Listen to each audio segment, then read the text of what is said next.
Según un estudio de ciberseguridad publicado en julio de 2022 por Internet 2.0, la aplicación lleva a cabo una recolección excesiva de datos. Sus investigadores estudiaron el código fuente de la aplicación y aseguraron que recogía datos como la localización de los usuarios, qué terminal estaban usando y qué otras aplicaciones había en el dispositivo.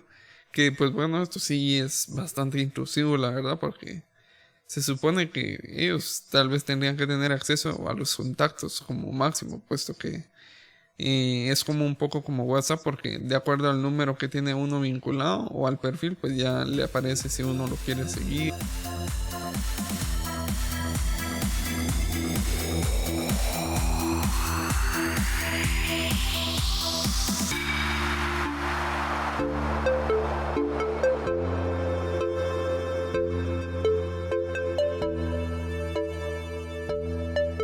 Bienvenidos a Agrupación de Pensamientos, un lugar donde hablamos de memes, cosas relevantes y cultura en general, con Diego Shocking. Pues bueno, en esta ocasión me tocó solo por cuestiones del destino, así que pues bueno, les comento cómo he estado. Pues un poquito cansado porque ahorita con la U ya se está poniendo un poco intensa la cosa. Ustedes saben cómo es eso de que ya empiezan a apretar cabal ahorita antes de Semana Santa, empiezan a poner muchas tareas, empiezan los parciales y pues bueno, es algo común, digamos, en cierto sentido. Y pues en este mes que no grabamos prácticamente, pues porque anteriormente en febrero pues no hemos grabado porque igual el año pasado tampoco lo hicimos porque pues como es un mes más pequeño, entonces para no causarnos mucho trabajo.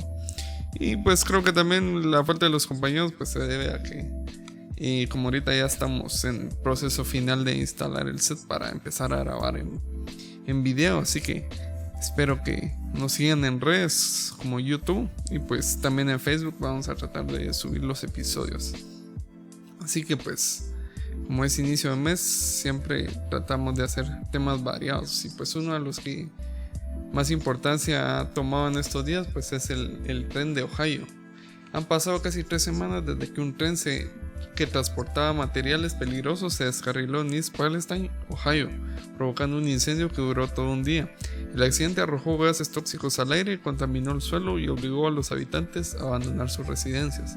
A pesar de que las autoridades levantaron la orden de evacuación impuesta 5 días después del descarrilamiento, los residentes han informado de una serie de dolencias, desde sarpullidos a náuseas y problemas respiratorios.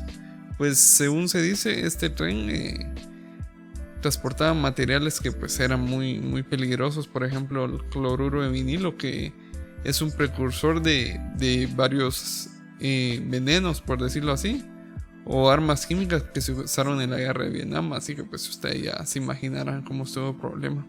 Y pues ya hablando así en cronología, se dice que el 3 de febrero un tren de carga que transportaba materiales peligrosos se descarrila, o sea, es el punto central de la historia. Al siguiente día se dice que ¿cómo se podría decir? O sea, el principal encargado de los trenes estaba buscando en el sitio del descarrilamiento y se comienza a monitorear el área en busca de compuestos orgánicos volátiles, incluyendo el cloruro de vinilo que les decía anteriormente y el acrilato de butilo, que estaban en el tren y pueden ser perjudiciales para las personas. Los contratistas de la EPA instalaron barreras y diques de contención para restringir el flujo del agua contaminada, así como para contener y recoger el producto flotante con el fin de mitigar cualquier posible impacto en los arroyos cercanos. El 5 de febrero, el gobernador activó la Guardia Nacional para ayudar a las autoridades locales y se emite una orden de confinamiento para toda la ciudad, que consta de aproximadamente 5,000 personas.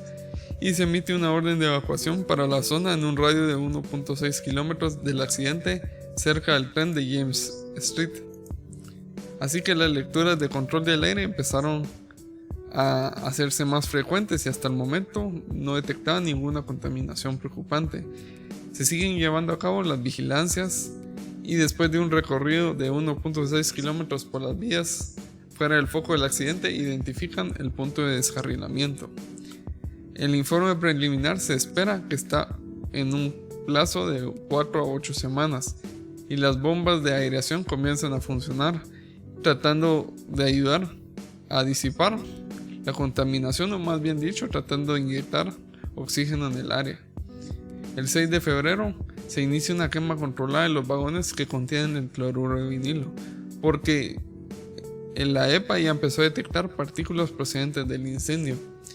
Y por una parte fue bueno y por otra parte esto fue malo, porque debido a que este químico es muy peligroso, se empezaron a soltar más los gases de los que ya había. Por tanto, debido a que los subproductos de la quema controlada tienen un umbral de olor, que significa que la gente puede oler estos contaminantes a ciertas distancias, y se sigue realizando seguimientos. Se levanta la orden de evacuación el 8 de febrero, 5 días después del descarrilamiento, tras analizar muestras de agua durante la noche.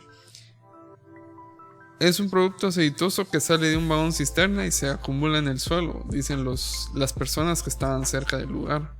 Y se empieza a demandar a la compañía ferroviaria de negligencia, puesto que todavía no se saben los motivos, pero pudo haber sido un error humano, o es lo que se sabe.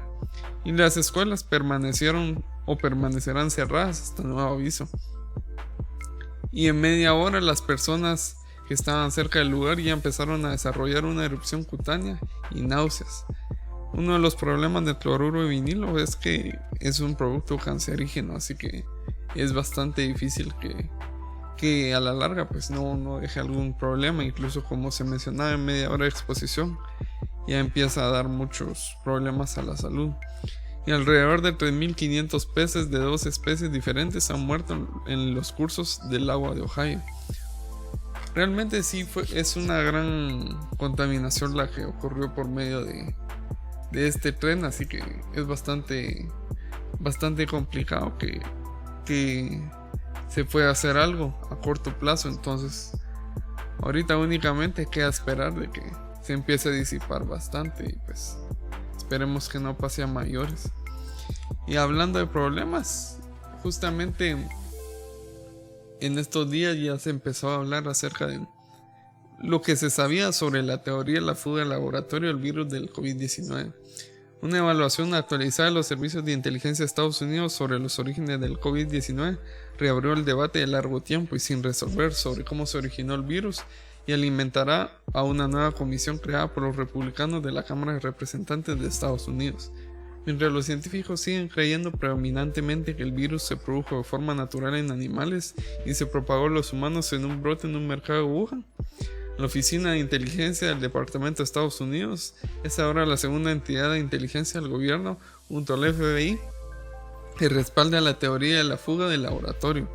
La opinión minoritaria de que el virus se produjo como resultado del trabajo en un laboratorio chino. La mayor parte de la comunidad de inteligencia sigue dividida o se inclina por la teoría de que ocurrió de manera natural, lo que las investigaciones han concluido como la más probable, pero sin pruebas concluyentes nadie ha podido rechazar por completo la teoría de la fuga del laboratorio. A la pregunta de que si creían que el virus se había originado por una fuga de un laboratorio chino o por el contacto humano con un animal infectado, cerca de la mitad, o sea el 52%, respondió que creía que había sido una fuga de un laboratorio. Pues personalmente yo también se me hace muy difícil. Pues justamente en el podcast que hablamos con el amigo José anteriormente, él explicaba que él tiene sus motivos para creerlo al murciélago. Entonces depende mucho del punto de vista. Yo personalmente, como lo decía, sí sospecho un poquito, porque hubieron muchas incongruencias en el gobierno chino, puesto que, o sea, se supone que un gobierno tiene que ser precavido, y por muy de primer mundo que sean, siempre tienen que avisar respecto al problema. Pero ya si lo miramos desde el punto de vista un poco de geopolítica, pues ya se entiende de que no querían que les apuntaran con el dedo, y pues justamente ya le estaban diciendo que era la gripe china y todo eso. Entonces el problema ahí era ese, pero actualmente ya llegó a cierto punto donde ya no es revertible la confianza que se pueda tener. Entonces es un gran problema, la verdad. Y justamente se mencionaba de que había solo en Estados Unidos aproximadamente más de 1 millón de muertos. Y pues También los funcionarios de China, según lo que dicen, no tenían conocimiento previo del virus antes del brote inicial. Entonces todos están de acuerdo en que China no ha cooperado para descubrir cómo evolucionó el virus. Y también otro problema ahí sospechoso es que ellos no dejaron entrar rápidamente a una comisión investigadora que se supone que iba a llevar la ONU o la OMS, y más o menos tardó un año en que dieran el permiso, pero en un año es bastante tiempo. O sea, pudieron haber limpiado o haber destruido el laboratorio que se supone que se usó. Y pues el Departamento de Estado renovó este lunes sus críticas a la apertura de China sobre los orígenes del virus, porque siguen sospechando. El portavoz del Departamento del Estado, Ned Price, en comentarios diferentes a los periodistas, acusó a China de bloquear desde el principio a los investigadores internacionales y a los miembros de la Comunidad Mundial de la Salud para que no accedan a la información que necesitan para comprender los orígenes del COVID-19. E independientemente se sabe cuál será el siguiente paso, porque ya es un proceso que se tiene que empezar a partir de ahora.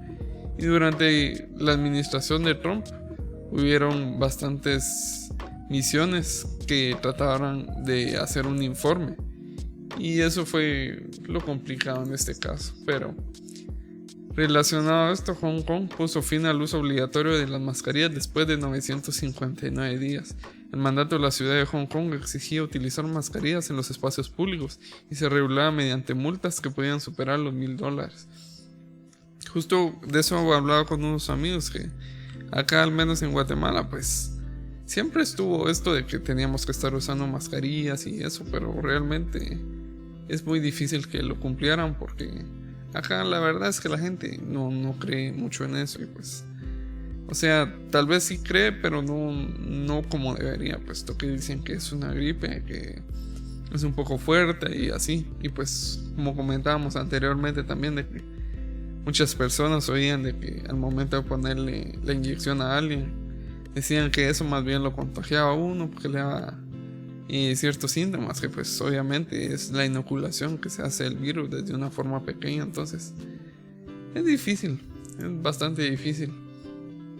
Y siguiendo con el tema de China, pues se habla de que en Estados Unidos y Canadá y la Comisión Europea prohibirán la app de TikTok en los teléfonos oficiales. Por tanto, los funcionarios ya no podrán utilizar TikTok en sus dispositivos debido a los recelos que la popular aplicación de video china despierta entre los gobiernos occidentales. Taiwán tampoco permite a sus funcionarios su uso, e India prohibió completamente la aplicación en el país en 2020 después de una disputa geopolítica con China. Afganistán, Pakistán e Irán también censuran la aplicación, pero porque consideran que contradice sus valores sociales. El problema sería de que TikTok es una aplicación de video propiedad de la empresa china ByteDance, que cuenta con una enorme popularidad, especialmente entre los usuarios más jóvenes. La aplicación ha experimentado un fulgurante crecimiento en los últimos años, hasta convertirse en la primera app que no es propiedad de Meta, que pues, para el que no sepa, Meta son los dueños de Facebook e Instagram y WhatsApp. O sea que ellos son los que tienen todos nuestros datos, en pocas palabras, y que alcanza las 3.000 millones de descargas mundiales, según la empresa de análisis Sensor Tower Data. Sin embargo, la empresa ha sido acusada de recopilar datos de sus usuarios y de entregárselos al gobierno chino. Según un estudio de ciberseguridad publicado en julio de 2022 por Internet 2.0, la aplicación lleva a cabo una recolección excesiva de datos. Sus investigadores estudiaron el código fuente de la aplicación y aseguraron que recogía datos como la localización de los usuarios, qué terminal estaban usando y qué otras aplicaciones había en el dispositivo.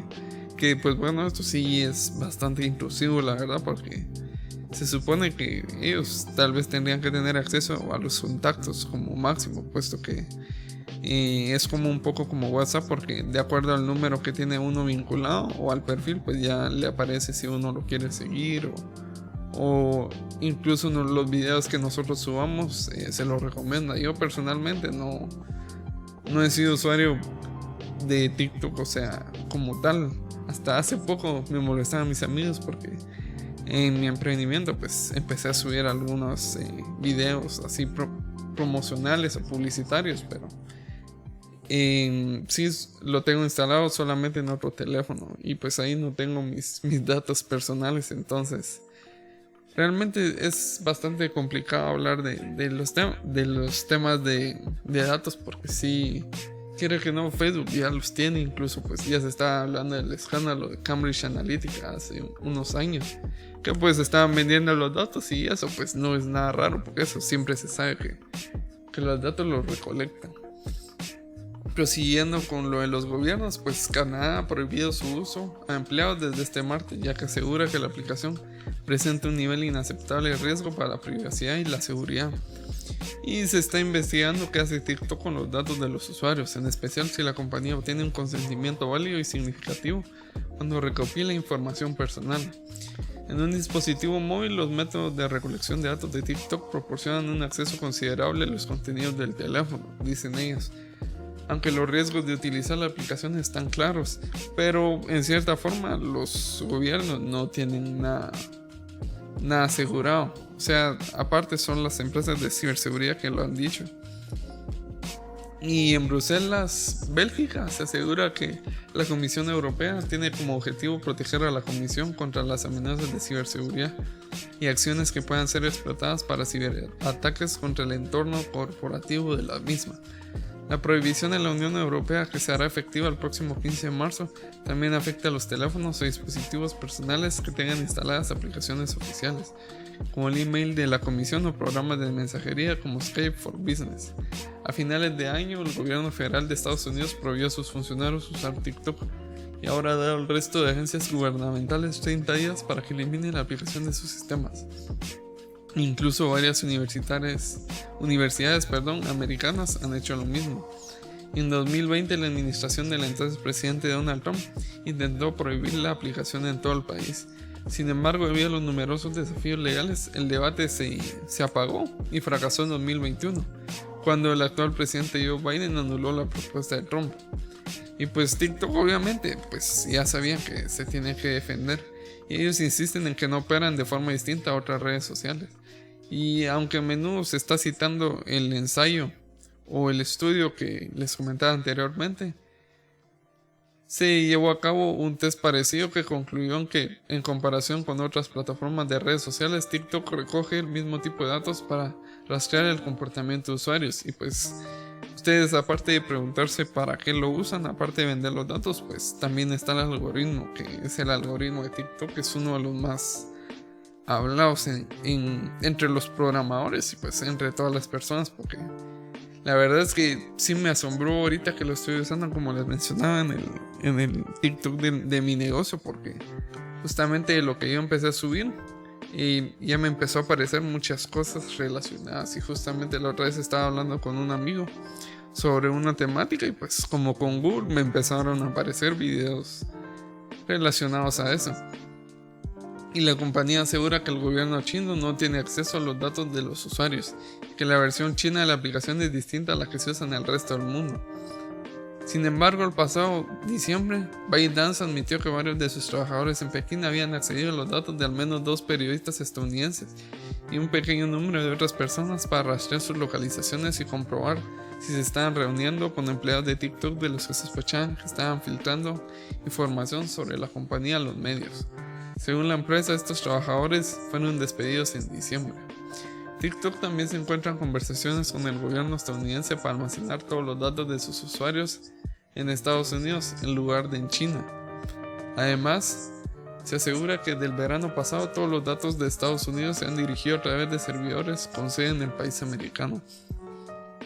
Justamente eso es lo que está hablando mucho Estados Unidos, que pues ellos no entendían por qué otras empresas tienen servidores en varias partes del mundo y pues ya se puede controlar un poco más fácil en dónde están los datos, pero China siempre ha tenido la mayoría de servidores de sus aplicaciones propias, en este caso TikTok, y si en dado caso los dueños o los CEOs de TikTok aceptaran, o de ByteDance más bien dicho, aceptaran colocar servidores en Estados Unidos, pues creo que se podría relajar un poco, porque pues como siempre saben, los gobiernos siempre quieren meter mano en la privacidad de los usuarios. Entonces Sí, a la larga es bastante complicado porque incluso el gobierno chino también está hablando de justamente de eso, que el gobierno de Estados Unidos y otros gobiernos occidentales abusan de su poder estatal para reprimir a empresas extranjeras, como serían los empresarios chinos de ByteDance. Entonces, es un debate bastante difícil de hablar, pero sí es algo peligroso en cierta forma porque no se sabe realmente qué están haciendo con nuestros datos y hay que averiguarlo, la verdad. Hablando de Asia, también están sonando bastante el macabro asesinato de la modelo Abby Choi, que pues el ex marido de la influencer, su hermano y su padre han sido detenidos y acusados del crimen. Para quien no sabe, pues ahorita vamos a dar el contexto. Abby Choi estaba en la capital en la Semana de la Moda de París, rodeándose con bastantes celebridades en una fiesta de Dior, y así demuestran los stories que subió en su cuenta de Instagram, donde tiene 110,000 seguidores. Su última publicación de esta red social fue hace poco más de una semana. Entonces ella estaba vistiendo un diseño de una estilista tunecina que pues ha sido bastante caro. Y tras su paso por París, la modelo influencer regresó a Hong Kong y ahí se le perdió la pista el 22 de febrero. Su familia denunció entonces su desaparición y no se supo de ella hasta un par de días después, cuando la policía encontró parte de su cadáver mutilado en un apartamento que tenía alquilado al norte de la ciudad. Alguien había descuartizado a la modelo y repartido sus restos por toda la casa. Pues está la descripción, pero creo que es un poco subida de tono para lo que estamos hablando, pero prácticamente la dejaron en pedazos. Y pues el sábado el ex marido de la modelo fue detenido en un muelle de una de las islas de Hong Kong y dicen que trataba de huir en una moto de agua. Un día antes, el hermano y los padres del ex marido de la modelo habían sido detenidos mientras la policía continuaba buscando por el apartamento alquilado y otras partes de la ciudad. Incluso se dice que algunas partes de ella pues siguen desaparecidas. O sea que sí es un asunto bastante difícil y pues ha sido bastante sonado porque como en Hong Kong no es tan común que ocurran problemas de ese calibre. Entonces es bastante complicado. Incluso allá, que son de primer mundo, y pues no se imaginarán cómo está la situación aquí, lamentablemente, pero no tenemos los mismos recursos e incluso acá a veces los mismos personas del gobierno han ayudado a disolver casos o incluso ellas han cometido asesinatos, como por ejemplo se habla mucho del caso de Rosenberg que ocurrió acá en Guatemala, que pues era una persona bastante importante y de un día a otro pues lo desaparecieron, aunque él dejó un video. Entonces siempre hay evidencias, así que toca buscar. Pues cambiando de tema, van a inaugurar una planta de Tesla en Nuevo León, México, que será con una inversión de $4.500 millones y 1 millón de carros eléctricos al año. La megaplanta que construirá Elon Musk en el municipio de Santa Catarina se sumará a los otros 2 centros de producción que se tiene, como por ejemplo en Shanghái, China, y en Berlín, Alemania. Y pues este poblado de Santa Catarina es un poblado de 310,000 habitantes y pues ha traído la atención de Elon Musk. La megaplanta se va a edificar en el territorio mexicano y prácticamente México entrará por la puerta grande en la manufactura de carros eléctricos con el impulso de Tesla. Tras más de un año de negociaciones y competencias entre los estados para atraer a las arcas esta importante inversión, finalmente el presidente de México, Andrés Manuel López Obrador, ha confirmado que se instalará en Nuevo León. Pues la verdad es que es una noticia importante para México porque justamente se había descubierto que ellos tenían una gran reserva de litio. Entonces, a la larga, pues pienso que ese fue uno de los motivos de peso para que Elon Musk se decidiera a establecer esta mega fábrica ahí, porque les era más fácil hacer la construcción de las baterías de los Teslas. Y pues es un lugar bastante pequeño, según se mencionaba, y pues está a 380 kilómetros de Austin, Texas, que es la sede de Tesla. Aunque México ya tiene una experiencia de más de 2 décadas en el sector del de los carros o automotriz, como se menciona.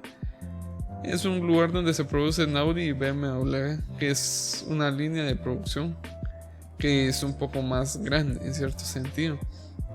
Y para expertos del sector, no es una sorpresa que en México se haya ganado la puja por la inversión, por su cercanía con Estados Unidos, los precios baratos de los terrenos y el potencial de la mano de obra calificada son algunos de los factores que ayudaron para que fuera posible esto.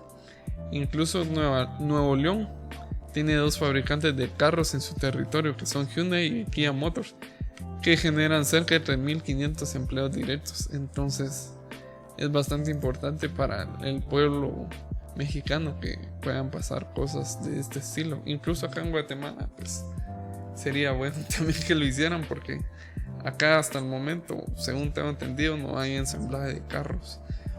Hubo un automóvil propio que se creó hace años, que fue bastante conocido en el país, que mayormente se miraba hace como unos 30 años hacia atrás. Entonces creo que ya va siendo momento, pero ahorita, aprovechando que estamos en año de elecciones, hay que ver de repente algún candidato propone algo interesante o alguna alianza estratégica y pues se puedan venir para acá.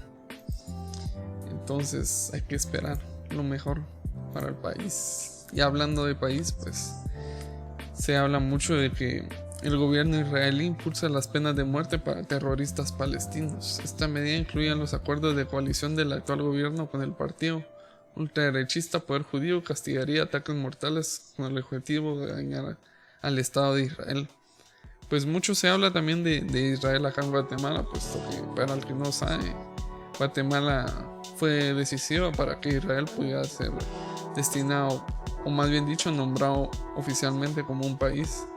Muchas personas pues no lo reconocen como tal, porque se dice que están ocupando un pedazo o un área que era de Palestina. Entonces justamente estas dos regiones no son como tal amigas, pues siempre están en conflicto. Y pues un comité ministerial israelí ha otorgado la aprobación preliminar a una ley que permitiría aplicar la pena de muerte a palestinos que lleven ataques contra judíos israelíes. Esta medida, incluida en los acuerdos de coalición del actual gobierno, debe ser aprobada en 5 instancias antes de entrar en vigor, que aplicaría un histórico cambio en el Estado judío respecto a la pena de muerte, que no se aplica desde hace 60 años. El texto de esta ley, que aún puede ser revisado en algunas de las instancias posteriores, prevé que este castigo se aplica a quienes lleven ataques mortales contra israelíes con motivos racistas o de odio, con el objetivo de dañar al Estado de Israel. Entonces, esto de la pena de muerte pues ya es un debate muy personal, porque muchas personas dicen que sí, otros que dicen que no. Entonces es bastante difícil, pues en ciertos países islámicos es bastante común que se aplique esto, porque es un castigo que se viene dando desde antes. Y acá en Guatemala anteriormente sí se podía realizar. Incluso justamente, no sé si mencionamos en un episodio anterior, que uno de los últimos, o más bien dicho, la última versión de la pena de muerte pues fue un fusilamiento que se hizo en el año 97 o 98, si no estoy mal, y fue transmitido en los canales nacionales. Y pues fue un suceso bastante importante de ese entonces, porque fue un caso bastante sonado en el país. Y actualmente la pena de muerte está abolida y solo podría aplicarse en un tiempo de guerra, según lo estipulado. Guatemala es uno de los 7 países que ha abolido la pena capital solo para delitos comunes. Guatemala, por ser parte del famoso Pacto de San José, no puede aplicar la pena. Entonces, por un lado se mira eso de que ya no se puede, pero por otro lado muchas personas estaban hablando de que ojalá que sí. Por ejemplo, el actual presidente Alejandro Yamatei era uno de los impulsores de la pena de muerte, pero ya este año es su último año de mandato y pues no se vio nada hasta el momento.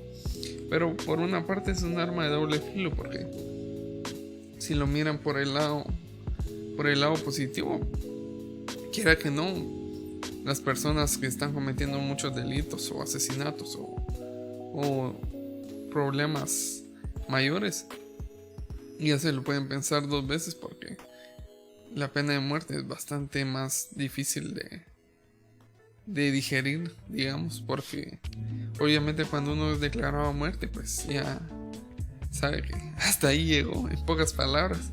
En cambio, cuando, de acuerdo al sistema que tenemos ahora, que el sistema penitenciario, pues es bastante complicado, porque por ejemplo se hablaba mucho esto del caso del Canchi Heredia, que iba a amenazar a un par de policías y con un arma de grueso calibre les apuntó y todo, y se hizo una gran búsqueda en todo el municipio y ya en algunos lugares del departamento, porque pues este personaje es bastante conocido.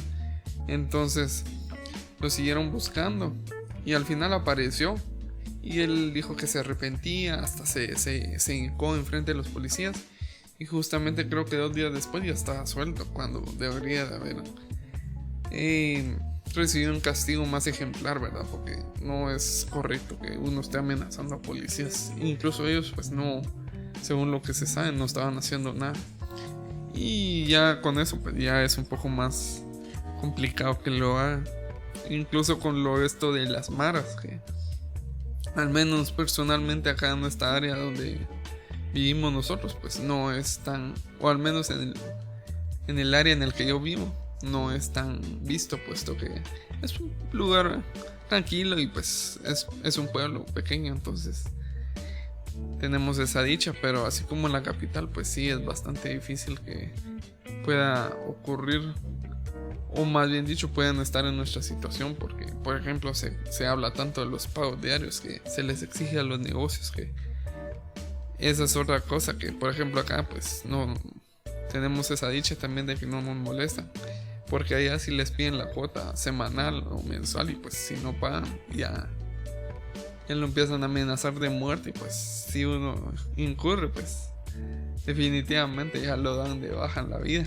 Entonces igual a los pilotos de buses, también ellos tienen la cuota, y pues ellos creo que son de los que más se habla siempre, porque incluso han hecho paros de sus trabajos, ¿verdad? O sea, hay días que no han trabajado ni operado todas las líneas de buses que deberían, porque ellos se declaran en huelga, porque obviamente ¿quién va a querer trabajar cuando sabe que en cualquier momento lo pueden matar? Aunque él no tenga la culpa, porque los que son los encargados de pagar eso pues son los jefes o los dueños de los buses. Entonces por un lado se puede ver que es difícil la situación, pero también podríamos por ejemplo ver desde el punto de vista de El Salvador, que el presidente Nayib Bukele, yo estaba viendo que pues ya ha hecho un trabajo bastante bueno en cuestión de los pandilleros y la seguridad, puesto que se habla de que ya llevan más de 300 días sin alguna muerte o asesinato violenta. O sea, muerte siempre van a haber, obviamente, porque las personas por la edad o alguna enfermedad crónica o accidentes, pero muertes por asesinato violento, pues la verdad es que es bastante impresionante que ya llevaran tanta cantidad de tiempo. Entonces el entorno del presidente Nayib Bukele pues decidieron que tenían que atajar ese problema de raíz, y empezaron con la cacería, que incluso muchas personas que no son pandilleros pero llevan algún tatuaje fueron encarcelados. Y después no se sabe qué pasó con algunos, pero ahí sí que ya montar una operación o un operativo de este calibre, pues más de alguna cosa siempre tiene que suceder, que sea buena o mala. Y pues ahorita ya se está hablando mucho de la mega cárcel que acaba de inaugurar, que tiene una capacidad de miles de personas. Y pues yo estaba viendo el video en Instagram que él subió en su perfil, el presidente Nayib, y hicieron un mega traslado con varios buses, helicópteros, carros blindados y todo en un gran convoy. Pues ya los trasladaron, y pues es interesante ver cómo ellos, los pandilleros, van nada más con una pantaloneta pequeña para que no pudieran ver o no se pudiera ocultar nada en su traslado, y pues van esposados de pies y de espalda, y pues ellos van con las manos atrás y van corriendo y se ponen pegados al momento de que los cuentan y todo. Entonces creo que eso ya como que les incita un poco más de miedo a todas estas personas para que se eviten seguir cometiendo más delitos. Incluso justamente hablando de delitos y de problemas, se habla mucho del gas de la risa que está hablándose o se está comentando mucho en Reino Unido y otros países europeos. Los médicos de un hospital en el este de Londres dicen que están viendo tantos casos por el uso indebido del gas de la risa que se han visto obligados a elaborar pautas de tratamiento para compartir con sus colegas en todo Reino Unido. El óxido nitroso, que se vende en pequeños tubos de metal, es una de las drogas más comúnmente usadas por los jóvenes de entre 16 y 34 años en Reino Unido y otros países de Europa. Su uso intensivo puede provocar una deficiencia de vitaminas que causa un daño en los nervios de la médula espinal. El equipo del Royal London Hospital señala que los médicos deben estar alertas, ya que ellos están viendo alrededor de un caso nuevo casi todas las semanas. Estos pacientes a veces llegan con síntomas vinculados a daño en los nervios. No pueden caminar, se caen o experimentan un cosquilleo o pérdida de sensibilidad en los pies y en las manos. También sufren problemas en la vejiga o los intestinos o incluso incontinencia. Un detalle importante es que pocos mencionan, o más bien dicho, pocos pacientes han hablado de que han utilizado el óxido nitroso, puesto que lo miran de una forma despectiva. Pero obviamente siguen incurriendo a esto y pues los médicos se sorprenden de que han visto un aumento de casos en los últimos 12 meses. Esto puede estar vinculado al uso de cilindros de gas más grandes que pueden contener cerca de 60 o 70 veces más cantidad de gas que los contenedores pequeños que suelen verse tirados por el suelo en las calles o los parques. O sea, prácticamente ya se está viendo un poco como la situación de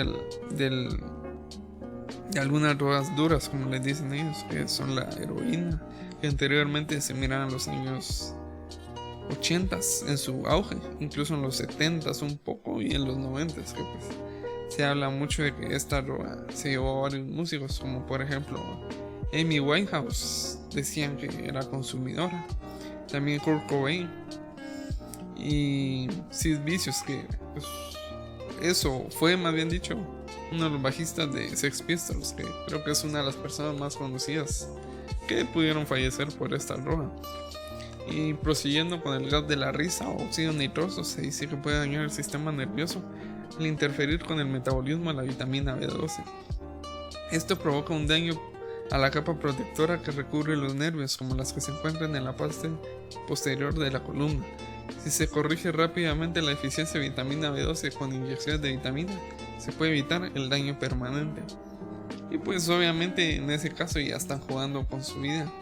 Y muchas personas están hablando de que incluso jóvenes de 17 años han muerto por paros cardíacos después de estar inhalando consecutivamente el gas.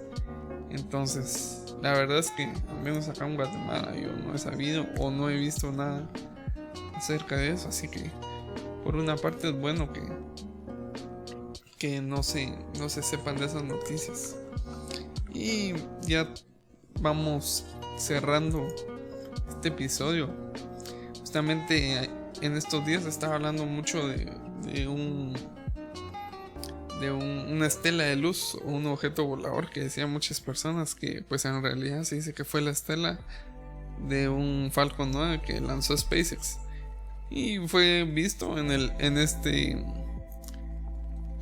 día que fue el lunes 27. Entonces es una noticia que ha sido bastante comentada y pues varios estaban asustados e incluso estaban mencionando que eran extraterrestres, que pues justamente eso es algo de lo que se estuvo hablando mucho en estos días, que muchos avistamientos extraterrestres se estaban viendo y que habían sido algunos derribados y todo esto que se estaba mencionando, pero en realidad otros estaban diciendo que eran de estos globos de vigilancia chinos. Y otros también estaban mencionando que era una cortina de humo que se hizo para poder desviar la atención de lo que pasaba en Ohio. Pero últimamente sí se estaba hablando mucho acerca de fenómenos en el cielo. pueden ser extraterrestres, ovnis o cosas más comunes. Que por ejemplo, ahora se está hablando de la conjunción de Venus y Júpiter que se va a protagonizar durante las tardes del 28 de febrero y el 1 de marzo. Ambos planetas desfilarán juntos hacia el oeste hasta ocultarse tras el horizonte un par de horas después de caer la noche, tal y como sucede con las constelaciones creadas a partir del trazo de líneas imaginarias que unen estrellas por decenas o cientos de años luz para formar una silueta que varía según cada cultura. Una conjunción es producto de la perspectiva del observador terrestre, o sea que esta conjunción únicamente se puede ver en la Tierra, porque si por ejemplo nos moviéramos a otro planeta como por ejemplo Marte, obviamente no se miraría igual. Y pues se dice que están separados por más de 600 kilómetros.